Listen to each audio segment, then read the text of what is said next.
വെള്ളക്കാന്താരിയില അടിച്ച് കീറൽ കഴിഞ്ഞിട്ട് അടുത്തതിങ്ങ് എവിടെ നിന്ന് ആലോചിച്ച് നേരെ നമ്മൾ അവിടെ നിന്ന് വെച്ച് പിടിച്ചത് കോഴിക്കോടേക്കാം.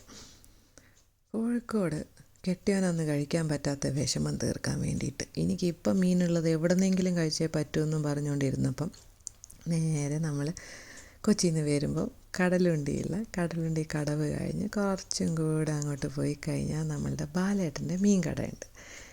നല്ല മീൻ പൊരിച്ചതും ചോറും കറിയും ഒക്കെ കിട്ടുന്നൊരു സ്ഥലം. അവിടെ എങ്ങനെയാണെന്ന് വെച്ചാൽ നമുക്ക് ഇല വിളമ്പി നടുവിലൊരു ഇല ഇട്ടിട്ട് വലിയൊരു മീൻ അങ്ങോട്ട് കൊണ്ടുവന്നിട്ടിടും. കളാഞ്ചിയോ എന്താണെന്ന് ചെമ്പല്ലിയോ എന്താ ഉള്ളതെന്ന് വെച്ചാലും ഫ്രഷായിട്ട് പിടിക്കുന്ന മീനാണ്. മീൻ ഭയങ്കര ഫ്രഷാട്ടോ. അവിടെ കിലോ ബേസിസിലാണ് മീനിൻ്റെ റേറ്റ് വരുന്നത്. ചോറുണ്ടായിരുന്നു, ചെമ്മീൻ കറി ഉണ്ടായിരുന്നു, സാമ്പാറുണ്ടായിരുന്നു.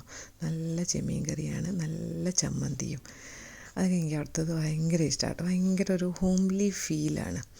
പിന്നെ ഞണ്ടും കൊണ്ട് തന്നു. കുറച്ചൊരു തോന്നിയിട്ടുള്ളത് മീനിൻ്റെ പ്രൈസിങ് മാത്രമാണ്. 1 കിലോന് ഒരു 900 എന്നാണ് അന്ന് അവിടെ എഴുതി വെച്ചിട്ടുള്ളത്. എൻ്റെ നാത്തൂൻ എൻ്റെ വൈഫും ഫാമിലിയും ഉണ്ടായിരുന്നു. അച്ഛൻ, അമ്മ, സുഹൃത്ത്, കുട്ടികൾ, നമ്മളെല്ലാവരും കൂടെ അവിടെ ഒരു ഫുൾ സീറ്റ് അങ്ങ് ബുക്ക് ചെയ്തിട്ട്. എൻ്റെ സിസ്റ്ററിൻ്റെ വീട് കടലുണ്ടിയാണ്. അപ്പോൾ അവരുടെ വീട് ഇതിൻ്റെ തൊട്ടടുത്താണ്. അപ്പോൾ എല്ലാവരും അറിയുന്ന ആൾക്കാരാണ്. അങ്ങനെ നമുക്കിരുന്ന് മീനൊക്കെ വന്നു. ഈ മീനിന് അറിഞ്ഞും പുറഞ്ഞും തിരിച്ചും മറിച്ചും ഒക്കെ ഇട്ട് ഞാൻ ഈ തല അധികം കഴിക്കാത്തത് കാരണം അവിടെ നിന്നും ഇവിടെ നിന്നും കിട്ടുന്ന കുറച്ച് മീനിൻ്റെ ഇതൊക്കെ എടുത്തിട്ട് കഴിച്ചുകൊണ്ടിരിക്കുകയായിരുന്നു.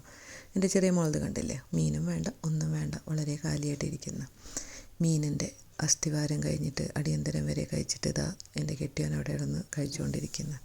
പിന്നെ എൻ്റെ കുഞ്ഞുമോളെ എടുത്ത് അവളെ കുറച്ച് നേരം കൊഞ്ചിച്ച് ഓമനിച്ച് നടക്കാൻ എൻ്റെ അനിയൻ്റെ മോളാണ് സ്വരക്കുട്ടി. പിന്നെ ഞങ്ങളെല്ലാവരും കൂടെ അവിടെ കുറേ നേരം സംസാരിച്ചുകൊണ്ടൊക്കെ ഇരുന്ന് ബൈ പറഞ്ഞു.